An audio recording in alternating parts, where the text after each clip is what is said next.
Quórum. É preciso que haja escândalo no mundo, disse Jesus, porque imperfeitos como são na terra, os homens se mostram propensos a praticar o mal. E porque árvores más só maus frutos dão. Deve-se, pois, entender por essas palavras que o mal é uma consequência da imperfeição dos homens e não que haja para estes a obrigação de praticá-lo. É necessário que o escândalo venha, porque, estando em expiação na terra, os homens se punem a si mesmos pelo contato de seus vícios, cujas primeiras vítimas são eles próprios e cujos inconvenientes acabam por compreender. Quando estiverem cansados de sofrer devido ao mal, procurarão remédio no bem. A reação desses vícios serve, pois, ao mesmo tempo de castigo para uns e de provas para outros. É assim que do mal tira Deus o bem e que os próprios homens utilizam as coisas más ou as escórias. Então, aí a gente vê que nada é por acaso, né? A gente planta o que vai colher ali na frente. Então, tá tudo dito, né? Vamos para a nossa aula, que tem bastante coisa para a gente falar e a gente até vai falar sobre tudo isso. Jesus, mestre querido, querida irmã Joana, nossa mentora, nossa amiga, pedindo que nos envolva, que nos ampare, que nos sustente, que tenhamos uma tarde proveitosa, de muito conhecimento. Fica conosco agora e sempre, graças a Deus. Boa tarde. Sejam bem-vindos. Nosso tema hoje é como conseguir a felicidade. Eu não vou dizer como conseguir a felicidade, porque todo mundo tem que ir lá no congresso do SEJA.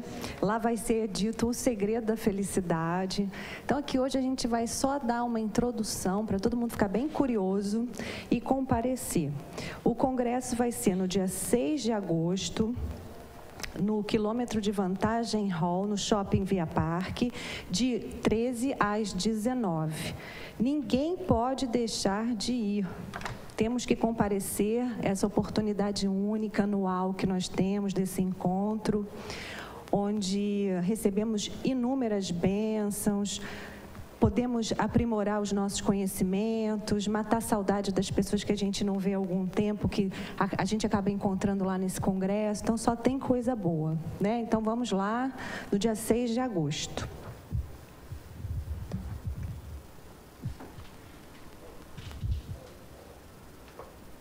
Como conseguir a felicidade? Aí a gente começa a estudar, pesquisar, né?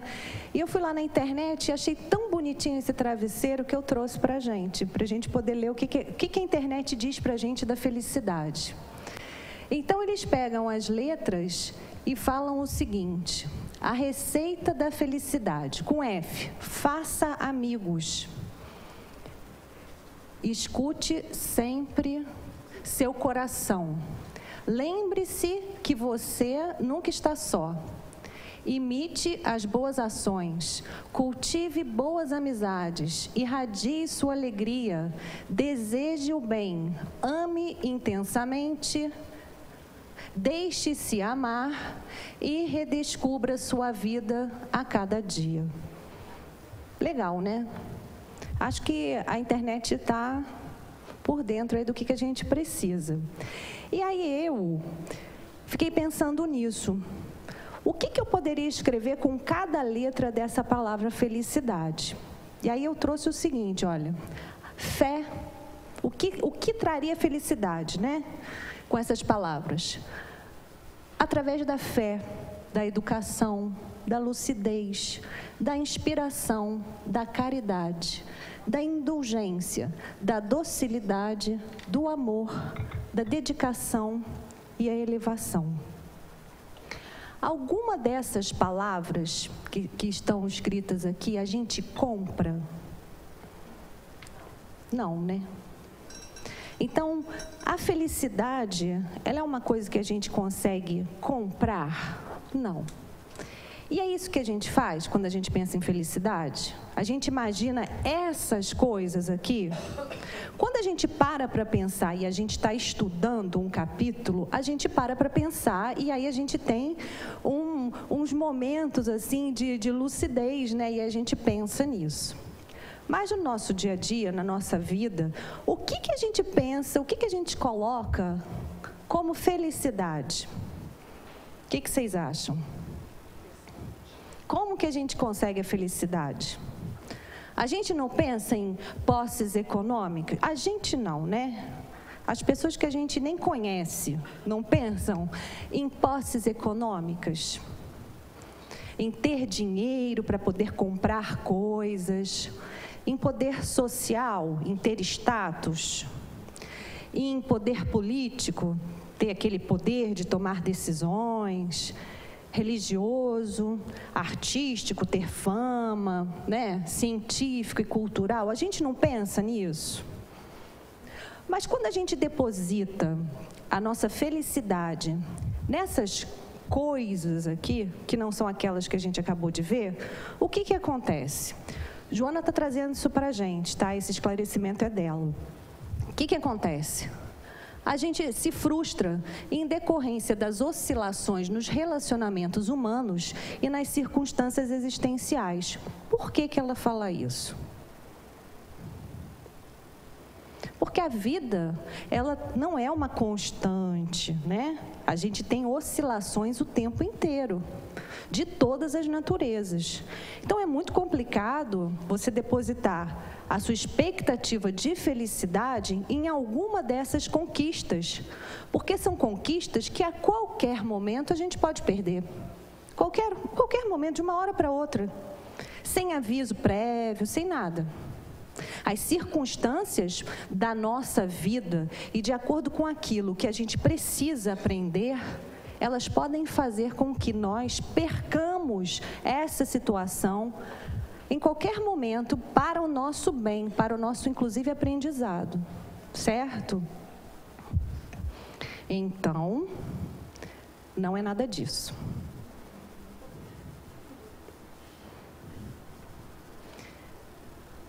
A felicidade é estática? O que vocês acham? Se a gente chegou até aqui com esse entendimento que ela não está em coisas, né? Ela não é estática. Isso é um equívoco do sentimento. Então, ela não é estática.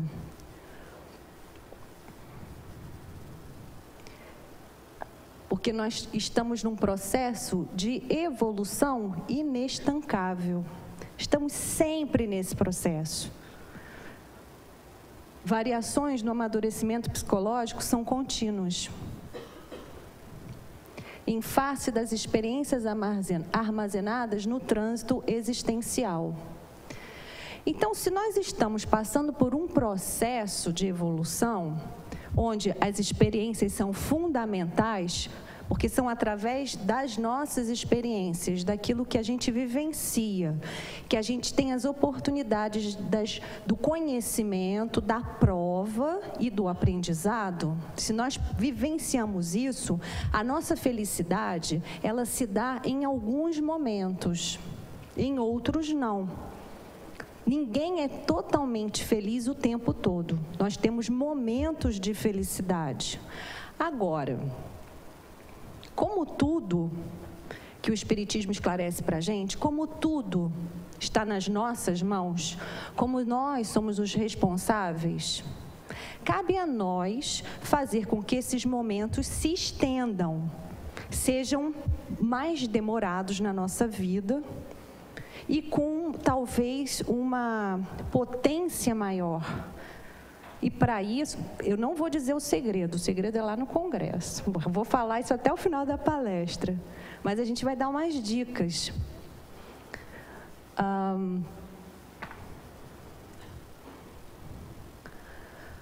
O significado da felicidade se diferencia de acordo com a faixa etária e as conquistas morais e espirituais do ser humano.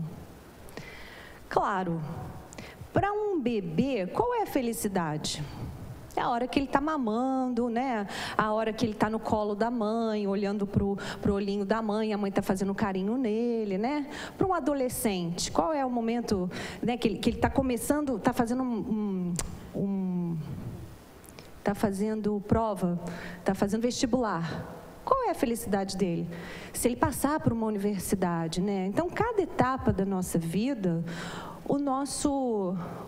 dependendo do nosso objetivo, a nossa felicidade ela vai mudando.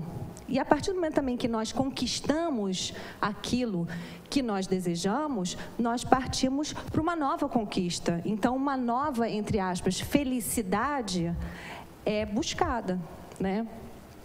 A felicidade é um sentimento que deve ser trabalhado em padrões de harmonia emocional, de complementação sexual, de realização profissional, de vitória sobre os conflitos, de interiorização espiritual, a fim de saber-se o que realmente tem sentido em relação àquilo que é de natureza secundária e, momentaneamente, desfruta de especial significação. Então, é mais ou menos o que a gente está falando aqui, né? Quer dizer, isso aí, a linguagem aqui é de Joana, e aqui o que eu falei é como eu vejo, né? A minha interpretação. Então, assim, é óbvio que a gente já sabe, é óbvio que a gente está encarnado aqui para ser feliz. O nosso objetivo é ser feliz. Quando a gente ouve falar, a felicidade não é desse mundo, que o Evangelho fala, né? Eu sempre me peguei nessa questão, como assim a felicidade não é desse mundo? Se o nosso objetivo de encarnação é melhorar, evoluir e ser feliz, né? E aí a gente entende que a felicidade, de uma maneira que a gente nem conhece, que é uma felicidade sem desafios, né? Sem dificuldade, sem desafios, essa a gente não conhece, não é deste mundo. Porque neste mundo, nós estamos para justamente enfrentar as nossas dificuldades, os nossos desafios. Então, essa felicidade, que não é deste mundo, é essa. É uma felicidade sem essas etapas, porque nós, nesse outro mundo, já teremos passado por elas. Mas como nós estamos encarnados aqui, com esse objetivo de conhecer os nossos desafios e vencê-los, nós temos que aprender a sermos felizes desta forma. Alguém tem alguma ideia de como ser feliz desta forma? Só os encarnados podem responder? Fala, Alcir. O Alcir tem. Vamos lá, Alcir.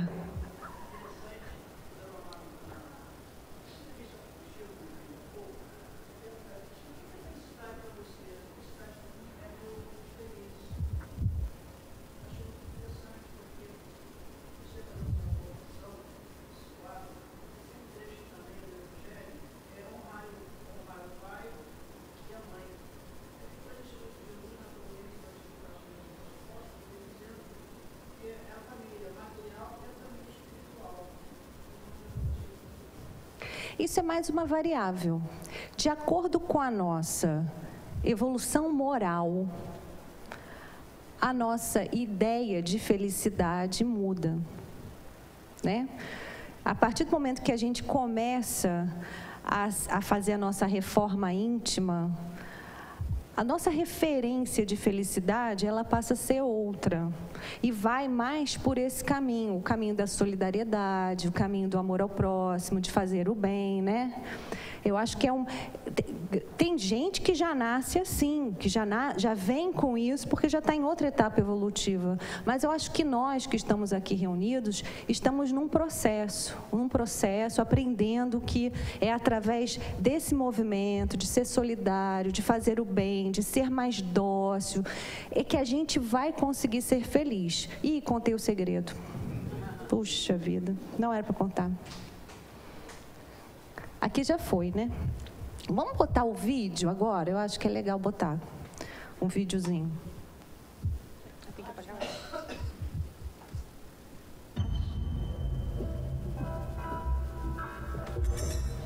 É muito natural as pessoas terem medo do sofrimento e desejarem permanentemente a felicidade. Virou até uma moda no Brasil dizer que o importante é ser feliz. Isso está errado. O importante é ser bom. Se nós formos bons, com bons pensamentos, boas palavras e boas ações, nós vamos ser felizes e vamos fazer os outros felizes. Mas se nós quisermos ser felizes, esse fim justifica qualquer meio. E com isso nós fazemos os outros infelizes, roubando, traindo, mentindo. E acabamos nós sendo infelizes também, porque não é qualquer coisa que nos leva à felicidade. A felicidade naturalmente vem do bem. Tanto é que as pesquisas sobre pessoas deprimidas, seriamente deprimidas, clinicamente deprimidas, e que muitas vezes não reagem à medicação adequadamente, levá-las a um sopão, onde elas de noite servem o prato de moradores de rua e têm a capacidade e a oportunidade de conversar com essas pessoas, é um dos mais poderosos modificadores de ânimo que se conhece. Ser útil a uma pessoa numa situação pior do que nós é um modificador de ânimo tremendo. Então, felicidade e infelicidade são coisas muito relativas. Um dos maiores gênios do século XX, o Viktor Frankl, criador da logoterapia, ele diz que se a vida tem um propósito, então o sofrimento tem um propósito também. E o Dostoiévski, que é outro gênio e que também sofreu imensamente, disse que a única coisa que ele temia era não ser digno dos seus sofrimentos. Por quê? Porque o sofrimento aprimora o homem. O sofrimento é uma das leis naturais. Se nós temos uma pedra preciosa, bruta, ela é feia. Na hora que nós começamos a cortar as facetas, ela brilha como um rubi, uma esmeralda ou um diamante. Uma planta, quando ela está sem poda, fica toda desmelinguida e fraca. Na hora que ela é podada, ela volta com uma força enorme. A terra que não é arada, não é sulcada, não é machucada, não é fértil. Tudo no universo é assim. É através de sofrimento que se expõe a beleza. É através de sofrimento que se expõe o refinamento. É através de sofrimento que se expõe a grandeza. Todas as grandes almas, seja em qualquer campo for, no campo religioso, na filosofia, nas artes, em qualquer campo que nós quisermos, foram almas que sofreram muito, mas fizeram uma magia, uma mágica, uma transformação. Fizeram com que o sofrimento fosse fonte de grandeza e não de dor. Esse é o grande segredo que cabe a nós descobrirmos. Como transformar a poda em crescimento. Como transformar a lapidação em brilho. Como transformar o sulco do arado em fertilidade. É isso? O que vocês acham? Não é isso? Esse aí não é o segredo da felicidade que a gente vai descobrir lá no dia 6 de agosto, não esqueçam. Não é isso, gente? Ou não? Vocês estão na dúvida? O que ele chama de sofrimento, acho que tá saindo? O que ele chama de sofrimento é o que nós chamamos de desafio. Então, as pessoas que acham que, eu queria tanto ser feliz, eu não queria ter nenhum desafio, a pessoa fala, não queria ter nenhum problema, né? Porque a gente ainda encara essa situação de uma forma negativa. A gente ainda encara que os problemas que nós chamamos de desafios, eles são o oposto da felicidade. A gente acha que eles trazem a nossa infelicidade. E é justamente o contrário. Nós somos não felizes, para não falar infeliz, eu vou falar não felizes. Nós não somos felizes porque nós não enfrentamos os nossos desafios. Porque nós fugimos, porque nós temos medo. E enquanto a gente não enfrentar, nós não vamos conseguir ser plenamente felizes. É necessário que a gente entenda que o processo é esse. Quando a gente fala em autoconhecimento e reforma íntima, é disso que a gente está falando.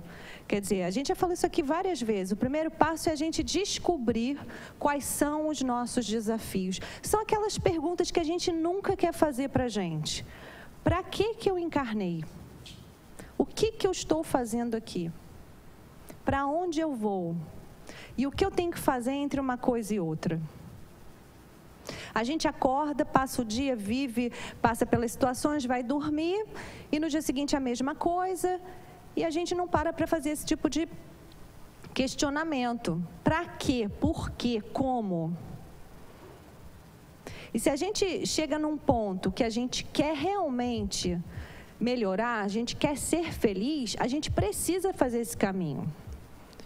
Porque muitas vezes o que a gente chama de não ser feliz é a repetição de situações que nos incomodam. E essas situações a gente já sabe que elas se repetem para que a gente possa aprender.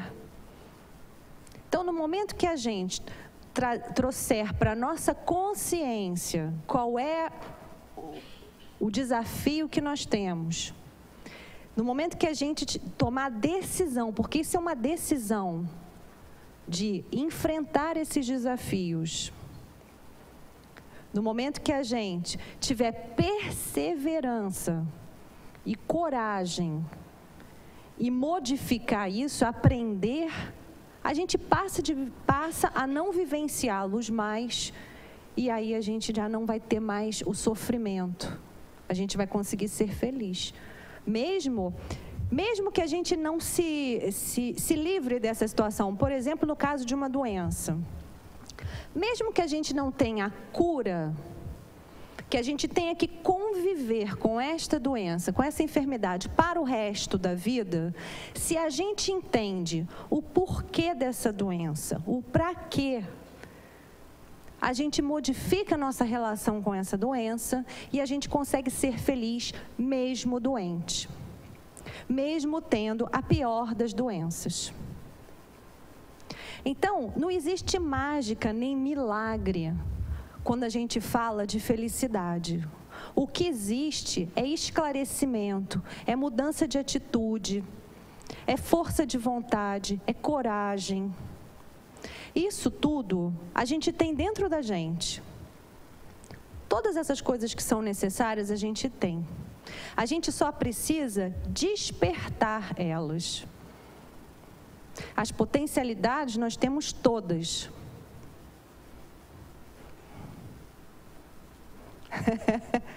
Adolfo tá... Opa! Nem sempre... Nossa, tá um calor aqui. Nem sempre a felicidade estará presente apenas no término, mas essencialmente durante todo o transcurso da sua realização. Isso aqui a gente já ouviu falar várias vezes aqui, né? O que acontece? As pessoas... Primeiro, antes de falar disso, acho que eu falei isso aqui na palestra. Falei na palestra. Na palestra relâmpago. A gente não pode fazer planos inatingíveis. Ou seja, a gente não pode traçar uma meta, um objetivo que a gente não vai alcançar, porque isso só vai gerar frustração. Foi na aula? Então foi na aula. A primeira coisa que a gente tem que fazer é isso, é pensar se aquilo que eu estou projetando como felicidade, eu vou conseguir fazer ou é uma coisa inatingível. Se for inatingível, esquece, porque vai gerar frustração, doença, uma série de coisas. Agora, se for atingível, aí sim, ao invés da gente ficar pensando, eu já ouvi isso aqui várias vezes, né? Vou repetir. Ao invés da gente ficar pensando, eu vou ser feliz quando eu comprar um carro novo, quando meu filho se formar, quando eu passar no concurso, ao invés da gente ficar pensando nisso, e aí a vida vai passando, e a gente não vai vivendo, não vai sendo feliz com outras coisas. Ao invés da gente fazer isso, a gente tem que ser feliz durante o processo, até chegar lá no objetivo que a gente julga que vai trazer felicidade. E sabe por quê? Isso não é papinho. É porque a vida muda tanto, gente, que às vezes uma coisa que a gente projetou como a nossa felicidade, no transcorrer do caminho muda. A gente já não quer mais aquilo já não vai mais trazer a felicidade, já é outra coisa. E aquele tempo que você deixou de viver, aproveitando aqueles momentos que podiam te trazer felicidade, só focando naquela situação, você perdeu, eles não voltam mais. Então, por isso que a gente tem que... Então, vamos fazer um resuminho para entender, né? Porque eu falei um monte de coisa aqui, para a gente não ficar perdido. Então, o que a gente tem que fazer? Traçar objetivos alcançáveis. E uma vez traçados, aproveitar todos os nossos momentos até a chegada desse objetivo. A felicidade é quando cada um se torna administrador da própria existência, podendo estabelecer uma conduta saudável e segui-la por toda a vida. Quando a gente começa a descobrir potências na gente, quando a gente começa a descobrir que nós podemos fazer o bem, que nós somos bons, que a gente começa a praticar isso, a gente começa a ser dono do nosso destino, a gente esquece aquela música do deixa a vida me levar e passa a ter as rédeas da nossa própria vida dizendo, eu vou por esse caminho ou vou por aquele, porque isso me faz bem e isso não faz, certo? Há fatores sociológicos, econômicos e políticos que contribuem individual e coletivamente. Pequenos e prósperos burgos, tempos para realizações, cooperação ao invés de competição, democracia e solidariedade.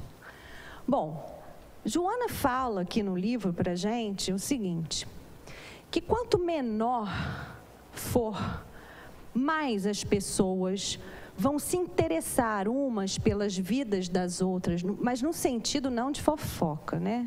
No sentido, porque Joana é um ser de luz, ela não vai falar de fofoca para a gente. Ela está falando no sentido da gente ajudar, da gente poder ser solidário. Então, nos pequenos burgos que ela fala ali, existe um sentido muito maior de cooperação do que nas grandes cidades, né? Do que onde a gente vive. A gente vive essa situação, uma competição desenfreada, cada um por si, amizades superficiais, né? Não é isso? Então, ela faz esse parêntese, né? Assim, ela coloca para a gente assim, que a gente consiga prestar atenção que nesses lugares pequenos existe esse tipo de relacionamento entre as pessoas e por que não fazer isso nos lugares grandes também? Por que a gente tem que ter esse espírito de competição, de não estou nem aí para ninguém, nem sei quem é meu vizinho, não dou bom dia para ninguém? Por quê? Qual é a diferença? Porque a vida exige isso da gente? Será que exige? Será que isso não é uma escolha?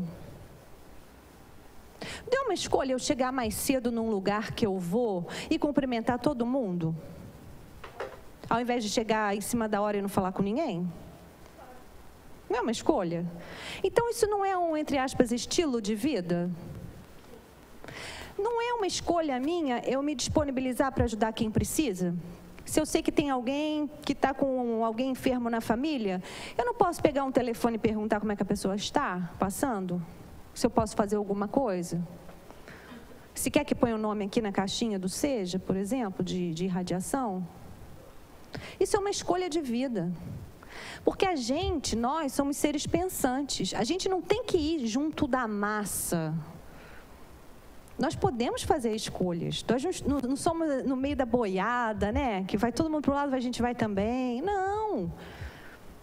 E aquilo que a gente critica, quando a gente critica no outro, a gente percebe que a gente faz também? Porque é fácil a gente criticar, né? A gente fala assim, poxa, fulana, não me dá um telefonema, né, Tati? E aí, a gente liga para alguém? A gente perde o nosso tempo fazendo isso? Ou a gente só quer receber? Então, olha como a questão da felicidade, ela é super abrangente. A pessoa fica infeliz porque ninguém liga para ela. Mas ela cultiva isso? Ela não cultiva, ela quer só receber. E se ela cultiva, se ela liga e ninguém liga para ela, o que ela faz? O que ela faz, gente? Nada. Ela fica chateada, fica revoltada, né? Fica frustrada. Ao invés dela procurar entender por que a pessoa não ligou. Será que está com problema? Será que não está? Será que a pessoa tem... É isso que a pessoa tem para oferecer e eu tenho que compreender, porque somos todos diferentes. Mas em outra situação, olha, ela fez isso assim por mim, né? Procurar ver o lado bom, procurar criticar menos. A gente vive uma época onde todo mundo é expert em qualquer assunto. Já repararam isso? Todo mundo tem opinião para tudo. Mas cada vez as pessoas têm menos opinião sobre elas próprias. Todo mundo aponta o dedo, todo mundo critica todo mundo, mas cada vez as pessoas olham menos para dentro de si. Então, nós que estamos aqui na Casa Espírita, nós temos que fazer esse trabalho. E temos que, além de fazer conosco, propagar isso no nosso meio, na nossa casa, no nosso trabalho, na nossa vida social. Fazer com que as pessoas acordem. Porque a gente quer ver a transformação no mundo, a transformação no mundo ela não acontece lá fora não, ela acontece dentro da gente primeiro, a gente se modifica, é isso que Joana está falando aqui. A gente se modifica e aí a gente modifica a coletividade. É aquela coisa que, como é que é aquela expressão? Sozinho, eu não sou ninguém, mas juntos, né, temos a força. Existe uma expressão que fala mais ou menos isso. E é bem por aí, claro. Não quer ligar. Ligou. Eu estava vendo uma palestra, Estava vendo uma palestra do Haroldo Dutra, aí ele falou assim que ele recebia perguntas, né, e ele respondia. Aí era um rapaz que morava na Alemanha e ele falava assim, qual o papel do espírita na Alemanha? Porque a gente sempre acha que a gente tem um papel muito importante, né? A gente tem que levar a doutrina, porque é o meu trabalho. Aí ele falou assim, vou falar para você qual é o papel do espírita na Alemanha e em todo lugar do mundo. O papel do espírita é se iluminar. Porque quando você se ilumina, você ilumina a sua volta. A gente fica esperando levar a doutrina e falar, e acontecer, querer... Você se modificando, você fazendo a sua reforma íntima, você se iluminando, você ilumina o resto, o que está à sua volta. Porque nada como o exemplo, né? E eu acho isso interessante, porque quando você começa a fazer, que foi o que Francisco fez, foi o que Paulo fez, você começa a fazer do seu exemplo, da sua vida, um ambiente de luz, você traz para perto de você grandes exemplos e as pessoas começam a olhar de forma diferente e começam a entender por que ele está tão feliz, eu vou caminhar também por aí.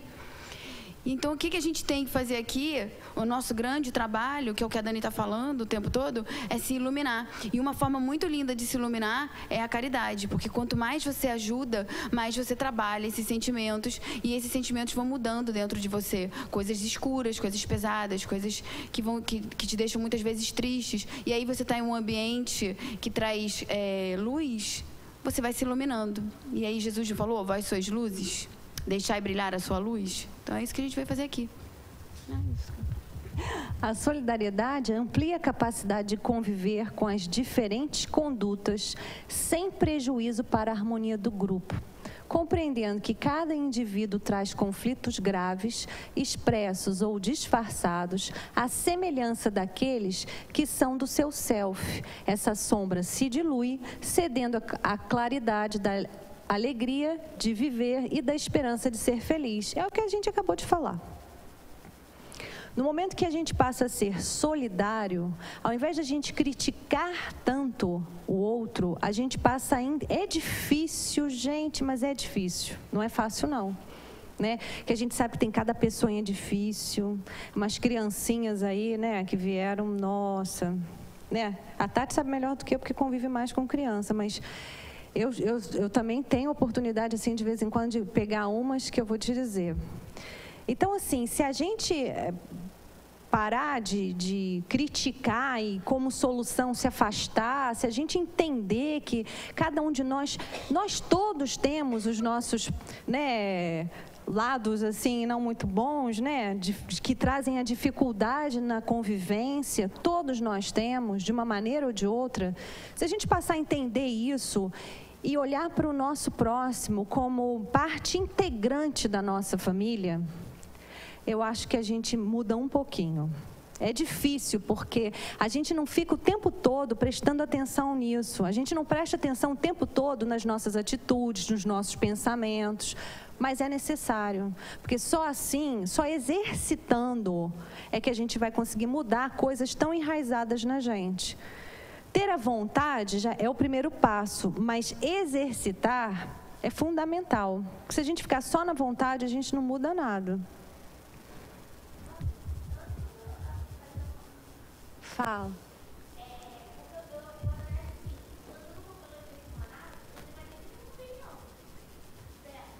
Sim.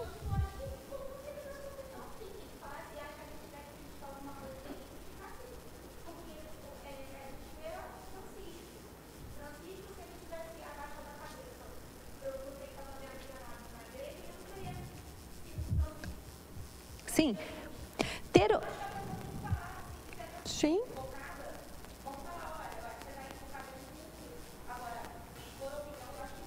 Claro.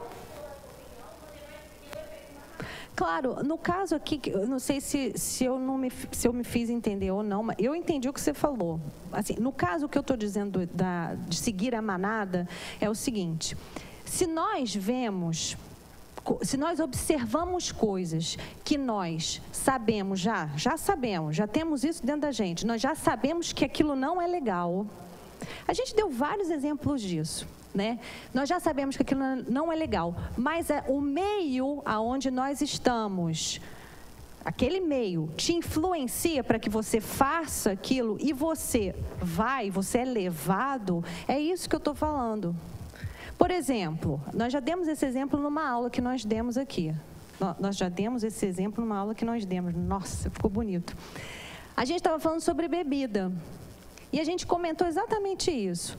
O pessoal sai do trabalho, vamos para o happy hour, vamos fazer o happy hour, né? Aí vai todo mundo, bebe bastante, sai do equilíbrio, né? Fica, enfim.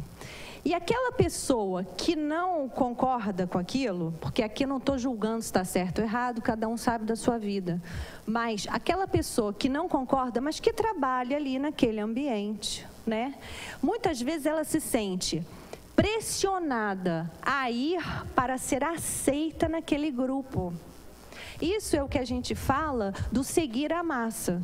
É que para você ser aceito, você muitas vezes vai contra aquilo que você acredita, né? E se a gente tem uma postura firme de eu não estou nem aí se eu não vou ser aceita, eu tenho que seguir aquilo que eu acredito, as minhas convicções, porque é isso que o meu espírito vai levar para a eternidade. O meu espírito, ele não vai levar a aceitação daquele grupo. Aquilo não me traz nada. É vaidade. Aquilo não me acrescenta nada. Agora, me acrescenta muito, muito, eu ter a convicção do certo e lutar para fazer aquele certo. Tem, no Evangelho, se eu não me engano, fala sobre isso. Não basta não fazer o mal, é preciso fazer o bem. Isso quer dizer o que para a gente? Que nós precisamos ter atitudes, posicionamento. Certo? Foi? A felicidade passa muito por isso, né? Pelo amor próprio. Em primeiro lugar, amor próprio, respeito a si mesmo. Sim, com certeza. Não, eu não bebo. Todo mundo vai beber. Tudo bem, todo mundo pode beber. Eu não vou beber. E ficar tranquilo com essa decisão. Sim. Eu acho que isso é fundamental. E eu também acho que nem toda a nossa opinião precisa ser exposta. Às vezes eu tenho a minha opinião que diverge de todo mundo, eu fico na minha. Ah, sim. Aquilo não vai mudar, eu sei que aquilo não vai mudar nada para mim. Isso que eu ia falar. Exatamente o que eu ia te falar. Nas redes sociais a gente vê muito A gente tem que ter o bom senso, né? A gente tem que saber que nem todo momento e nem todas as pessoas estão ali para a gente falar alguma coisa. Então, foi o que eu acabei de falar, todo mundo virou expert em todos os assuntos, né? E aí qualquer coisa é motivo para discussão mesmo. Rede social é uma coisa que eu entro, quando aparece uma mensagem lá para mim de alguma coisa que me envolveu, né? Aí eu vou lá e dou uma olhada, porque realmente assim, eu acho que não traz muito benefício. Porque às vezes você lê coisas que você se irrita, que você fala, meu Deus, como que a pessoa está falando um absurdo desse, né? Uma formadora de opinião está fazendo isso, está levando a massa, olha aí o problema de levar a massa. Como que essa pessoa está levando essa massa toda para esse caminho? Então eu prefiro nem ver certas coisas. Mas, se eu estou, vamos supor, num trabalho espírita, numa casa espírita, ou se eu estou na minha família, ou se eu estou com os meus amigos, e eu vejo que existe uma abertura, que eu não vou criar um desequilíbrio naquela situação, mas eu estou vendo uma coisa que eu considero que não está muito ok, sim, eu tenho que ir lá e falar.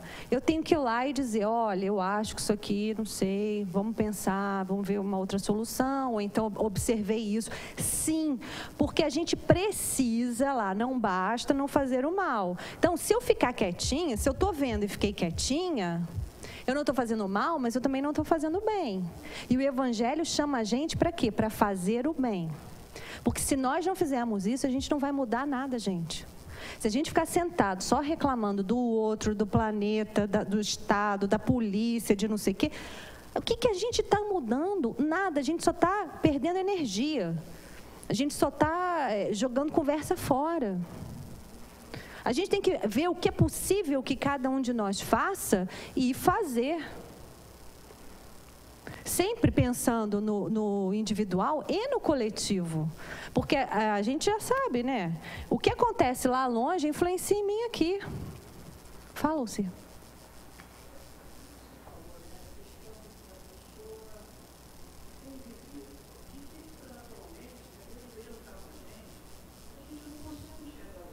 Sim.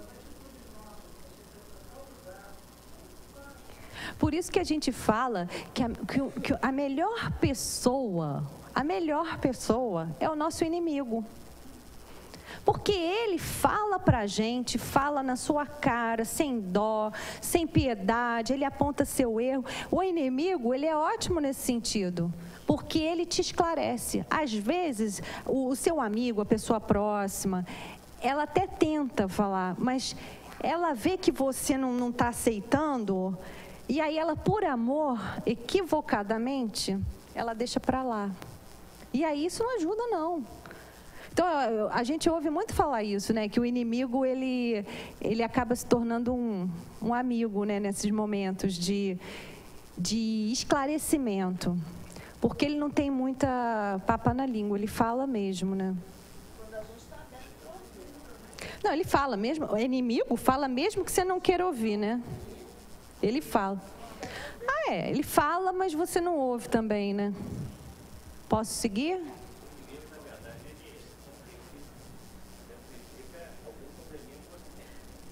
E aí vai chamar a atenção aquele ponto que você não estava polarizado. Uhum. Agora, voltando àquela questão anterior que você falou do real, né? Aí é questão de bom senso. Eu não conheço ninguém que diz que não tem bom senso. Todo mundo tem. Não, todo mundo tem.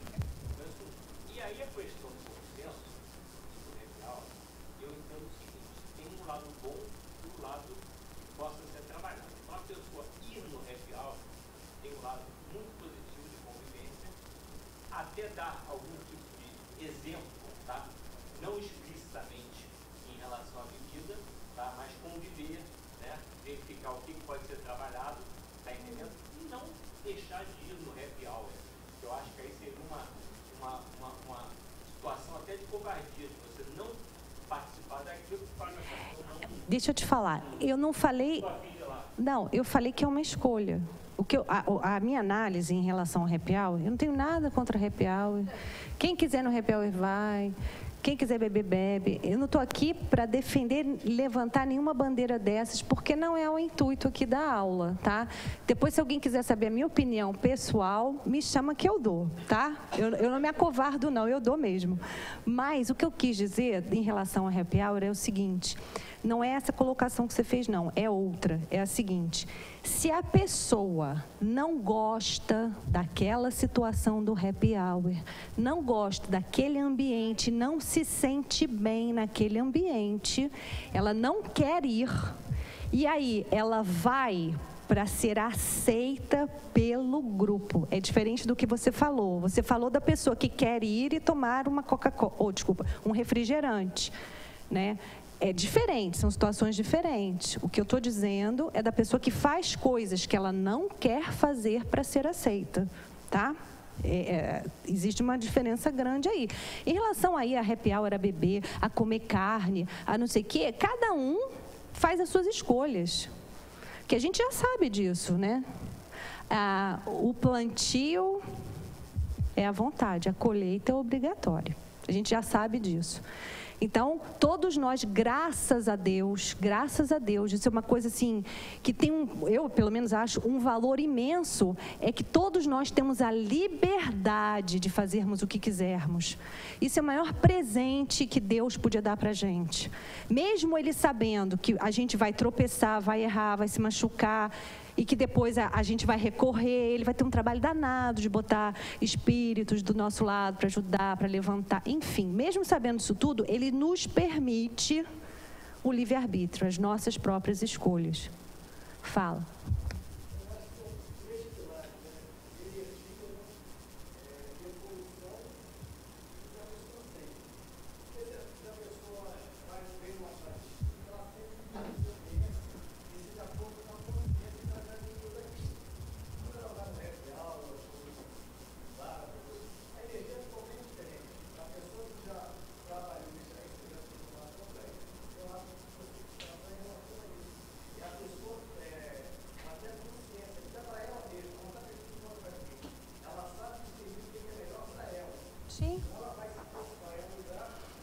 Que ela vai se sentir mal, exatamente. Bom, a mente é convidada ao equilíbrio, à fixação de pensamentos edificantes, reservando-se a irrestrita confiança em Deus. Uma conduta religiosa, sem fanatismo ou exclusivismo, é fator de segurança para o encontro da felicidade, mesmo sobre injunções difíceis que se tornam suportadas com resignação e coragem. Eu acho isso aqui muito interessante. Fé que pensa, razão que crê. O equilíbrio disso aqui, olha, para mim, é uma equação que foi feita para dar certo. Não sei se a gente consegue, né? Eu acho que as pessoas que são... Por isso que eu estou falando que tem que ter equilíbrio. As pessoas que são muito racionais, normalmente não acreditam em nada. E as pessoas que têm muita fé, normalmente é a fé cega, né? Que o Espiritismo fala tanto. Que o Espiritismo é a fé raciocinada. Então, assim, se a gente conseguir esse equilíbrio aqui, a gente está no caminho bem certo.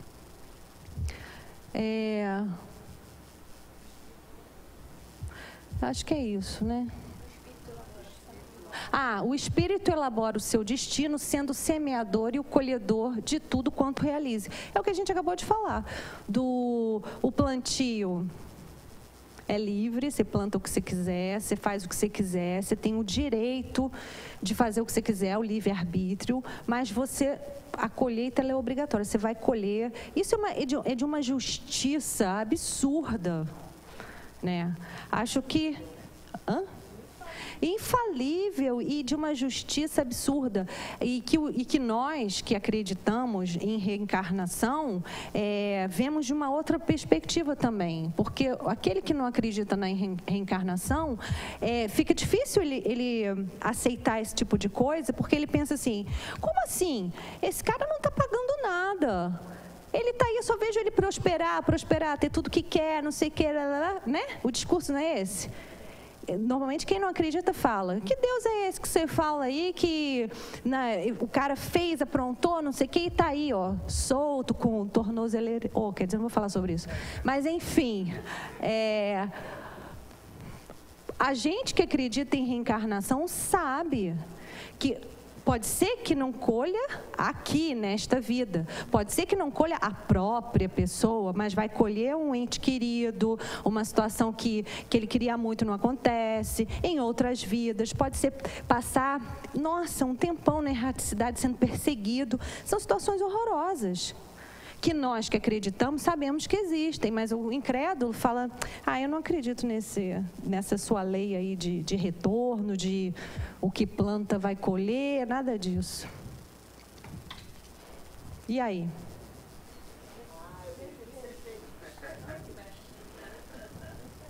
Eu trouxe isso aqui, eu sabia que você vinha, eu falei, ele vai ler, vai gerar uma polêmica, não vai não? Vai falar nada disso? Claro, Ele tem dúvida, gente. Nada a ver. A minha maturidade hoje é ser feliz. Talvez no passado, todos os anos atrás, os caras que eu falo, hoje em dia. Ser feliz?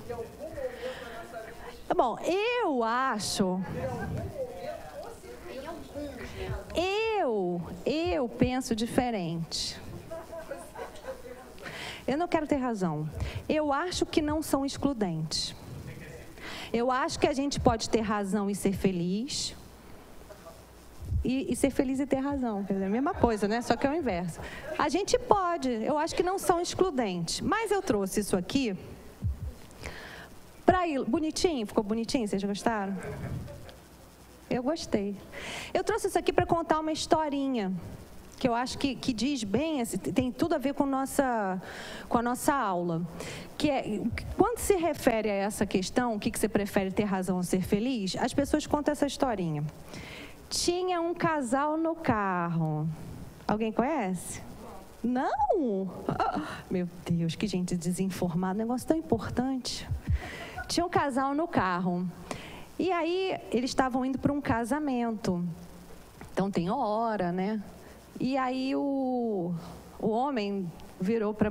Vou falar homem e mulher aqui, gente, mas né, sem preconceitos, enfim. A mulher vira para o homem e fala assim, meu bem, o caminho não é este. E ele fala, é este. E aí ela pensa, se eu disser que o caminho não é este e começar a falar que o caminho não é esse, que está errado, que é por outra rua, não sei o quê, isso vai gerar uma briga que a gente vai chegar lá no casamento e o casamento vai ser a festa, o casamento vai ser um horror, porque a gente vai estar brigado. Então ela fica quieta. Ela deixa para lá, sabendo que o caminho estava errado. E aí eles vão. E ele anda com o carro. Lá pelas tantas ele percebe que o caminho estava errado. E aí ele vira para ela e fala, por que você não me avisou que o caminho estava errado?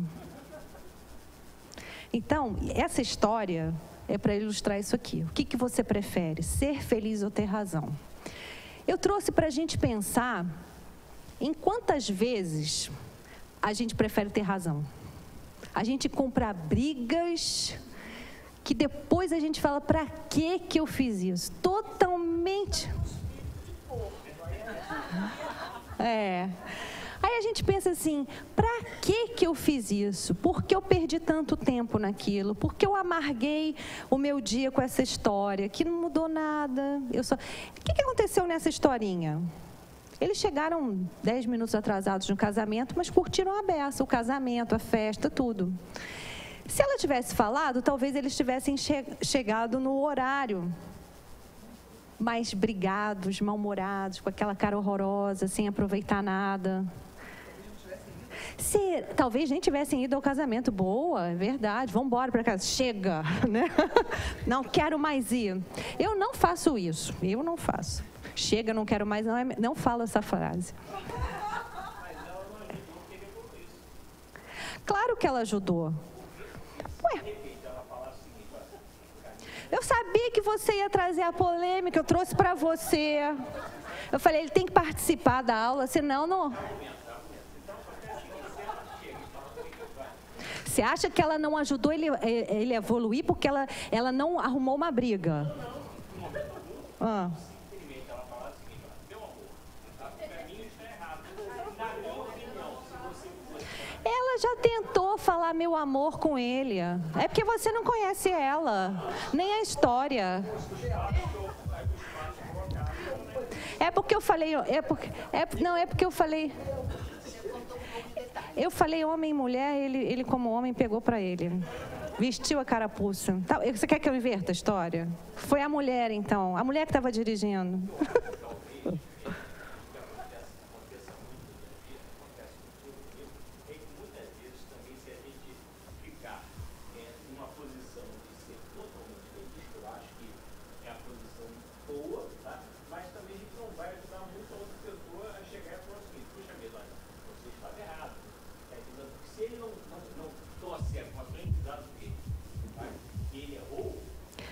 Desculpa, eu sempre esqueço teu nome. Alfredo. Se existe uma situação que chega a esse ponto, a pessoa não está preparada para ouvir ainda, nem o meu amor, você está errado. Entendeu? Porque se a pessoa, quando a pessoa chega numa abertura, num nível que ela consegue ouvir, meu amor, você está errado, aí tudo bem. Aí flui dessa forma. Mas isso já é uma evolução. Porque você vê muito isso hoje em dia? Você vê casais assim, meu amor, você está errado. Ai, meu bem, você tem razão. Você não vê isso. Você vê as pessoas... Sabe o que é mais comum nos relacionamentos hoje em dia? A competição dentro do próprio casamento, entre o marido e a mulher. A gente falou sobre isso, não sei se você estava nessa aula.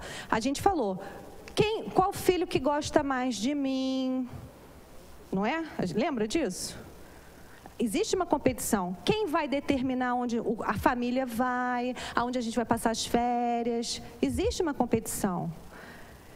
O nosso trabalho aqui, diário, é justamente para isso, para a gente mudar esses conceitos, esses pré-conceitos, coisas que a gente já nasce vendo e vive acompanhando. É justamente para a gente fazer essa modificação.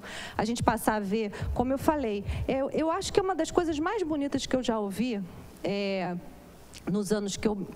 nesses anos que eu me tornei espírita, e que é difícil a beça, mas é uma das coisas mais bonitas, é a gente conseguir ver o nosso próximo como a gente vê o nosso irmão de sangue. Como é difícil. Imagina, a gente passa, eu já falei isso aqui também, a gente passa pelas ruas, pelos invisíveis, né? As pessoas que estão nas ruas são os invisíveis, a gente tem coragem de fingir que eles não existem. É difícil, né? Eu queria muitas vezes eu tenho até a vontade de poder chegar, abaixar, falar, conversar, acolher, mas eu tenho medo algumas vezes das reações. Então, como é difícil a gente chegar nesse ponto? Para mim, é uma das coisas mais bonitas que eu já ouvi e uma das mais difíceis. A gente ter esse desprendimento. Acho lindo o trabalho que é feito aqui das quentinhas, desse atendimento aos moradores de rua. Acho que precisa de uma coragem enorme, né? Um desprendimento absurdo para poder se doar dessa forma. Quem sabe um dia a gente chega lá, né? Quem sabe um dia eu chego. Então, chegamos a uma conclusão. Pode falar. Eu achei interessante pensar porque é uma coisa que a gente questiona muito, essa questão de ter razão. E a gente já ouviu muita gente matar e morrer em nome da razão. Quando nós colocamos a razão relacionada com o certo e errado, eu tive a conclusão que essa questão de certo e errado é algo relativo. Então, eu acho que tem que prevalecer a coerência do conceito. A razão é sempre do orador, né? É de quem está contando a história, né? Como é que é? No casamento, tem sempre uma pessoa que está certa. A esposa... Como é que é? Tem uma piadinha que é assim. A esposa... Um está certo e o outro está sempre errado. Bom, enfim, falando que a esposa está sempre certa. Eu acho que sempre depende do orador. O orador, aquele que está contando a história, ele sempre tem a razão. Ele sempre vai falar como se ele tivesse a razão. Mas tudo tem dois lados, né? A verdade, ela nunca é absoluta. Três lados, o seu, o outro e a da história, né? Então, assim, realmente o que você falou de bom senso tem tudo a ver. É preciso sempre ter o bom senso nas nossas análises, né? Sem o bom senso é fundamental. Aí o nosso amigo falou, o que é bom senso? Aí a gente vai ficar aqui 3 dias e 5 noites conversando sobre isso, porque tudo é muito relativo. Tudo depende das experiências que cada um de nós tem. Tudo depende da evolução moral, não é? Eu gostei de uma palestra que eu vi, que o palestrante... Foi a minha? Não, foi um homem, não foi. Poxa. Ele disse que todos nós achamos que temos razão. Até o Trump acha que tem razão. Sim, mas é claro. Mas é claro, porque o ser humano, nós fomos construídos assim, né? Você vê que hoje, a gente foi construído assim, e hoje a gente vê isso nos cotoquinhos desse tamanho assim. As crianças já se acham com razão. Eu não visto isso, eu não vou em tal lugar. A gente é desse tamaninho. Como é que pode já dizer o que quer e o que não quer? São cheios de razão, né? Quem pediu para vir assim? Com tanta energia, com tanta decisão, não é não, Tati? Mas tem que vir para mudar, né? A liberação de toxinas cerebrais e renovação da oxigenação do encéfalo predispõe às realizações enobrecedoras mediante o esforço físico bem direcionado, propiciando felicidade. Meditação, oração, caminhada e exercícios. Vida ativa e produção equilibrada de serviços produz pensamentos favoráveis ao bem-estar por expressar autorrealização e utilidade existencial. Já sabemos disso, que quando a gente faz alguma prática dessas, aí a gente libera endorfina, que é responsável pelo bem-estar, pelo prazer, pela satisfação, né? Então, isso aqui é muito importante a gente reservar um período do nosso dia para a gente fazer isso. Também é receita de felicidade. Sem querer fazer spoiler com o congresso. Herdeiro, essa aqui, ó, essa imagem foi em homenagem a você, viu? A você. Herdeiro de conceitos equivocados sobre o destino na Terra, tida por muito tempo como vale de lágrimas, lugar de degredo, paraíso perdido, o ser humano criou arquétipos de infelicidade para ser feliz, num comportamento masoquista e doentio, sem nenhum sentido ético. A Terra é escola de renovação espiritual e de dignificação moral, onde todos aprendemos a descobrir os valores adormecidos no íntimo, o Deus em nós, o arquétipo primordial.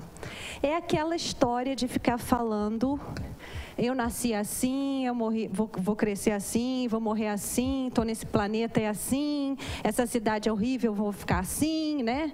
Não, não é. Tá lá, nós estamos aqui é uma escola de aprendizado. Então, não é para a gente sentar, observar e falar, é assim mesmo, ó vida, lembra? Ó azar, não é. É para a gente tomar atitude, é para a gente se indignar, é para a gente querer mudar, querer melhorar, largar essa ideia de é assim mesmo, sempre foi, sempre será. É para a gente acordar. Felicidade, simples, sem atavios ou complexidade, em qualquer situação, desde que compreenda que não é incessante, sem desafios emocionais e físicos, de trabalho e de renovação interior. Nós começamos falando sobre isso, que nós vamos ter momentos de felicidade. Não é porque a gente não está tendo felicidade plena naquele momento que nós não somos felizes. A vida física é de efêmera duração, sendo uma escolaridade para ser alcançada a plenitude espiritual em definitivo após o trânsito carnal. Estamos aqui para aprender, para evoluir, para nos tornarmos melhores. E aí fica a perguntinha: o que te faz feliz? Felicidade é uma escolha diária. Nós podemos escolher se somos felizes hoje ou não, assim como escolhemos tudo no nosso dia. Basta a gente querer. Para a gente terminar, em clima de felicidade total para a palestra, nós vamos cantar uma musiquinha, né? Bota aí, Adolfo. Apaga. Quero ver todo mundo cantando, hein? Apaga. Isso, ó, já estão animados.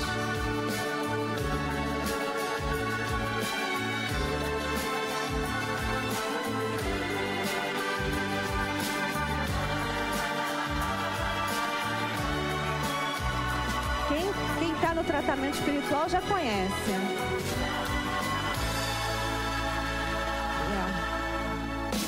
Quem espera que a vida seja feita de ilusão, Não tô vendo. pode até ficar maluco ou morrer na solidão. É preciso ter cuidado pra mais tarde não sofrer. É preciso saber viver. Toda pedra no caminho você pode retirar. Uma flor que tem espinhos você pode se arranhar. Se o bem e o mal existem, você pode escolher. É preciso saber viver. É preciso saber viver. É preciso saber viver. É preciso saber viver. Saber viver. Quem espera que a vida seja feita de ilusão, pode até ficar maluco ou morrer na solidão. É preciso ter cuidado pra mais tarde não sofrer. É preciso saber viver. Toda pedra no caminho você pode retirar. Uma flor que tem espinhos você pode se arranhar. Se o bem e o mal existem, você pode escolher. É preciso saber viver. É preciso saber viver. É preciso saber viver. É preciso saber viver. Saber viver.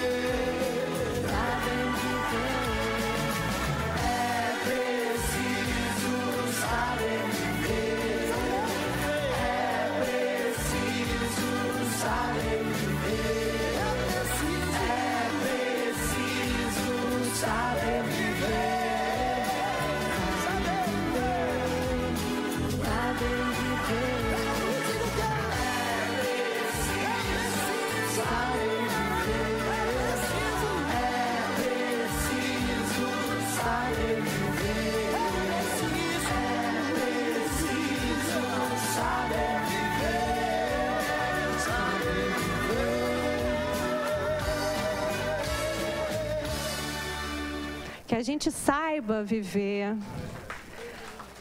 saiba viver, que a gente possa fazer as nossas melhores escolhas a cada dia, sabendo que no dia seguinte elas vão surgir novas oportunidades e que mais à frente nós vamos colher frutos de tudo isso que nós estamos plantando hoje. Pode ser que nesse exato momento a gente não se dê conta disso, mas com certeza esses momentos virão, nunca esquecendo que nossa vida ela é eterna. Tudo passa. Uma boa tarde. Quem quer fazer a palestra? A oração. A palestra não, gente, por favor. A oração, quem quer fazer? Ninguém quer fazer a oração? Ninguém quer fazer? Quer fazer, Alfredo? Não?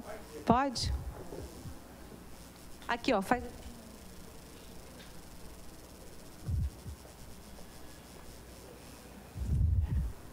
Belíssima aula de vocês duas, parabéns, tá? Deus nosso Pai, Jesus, nosso Mestre,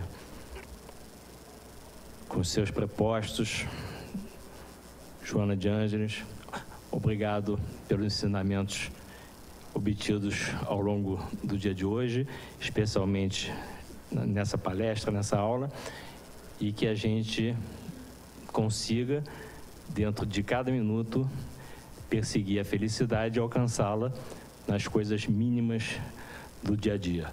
Graças a Deus.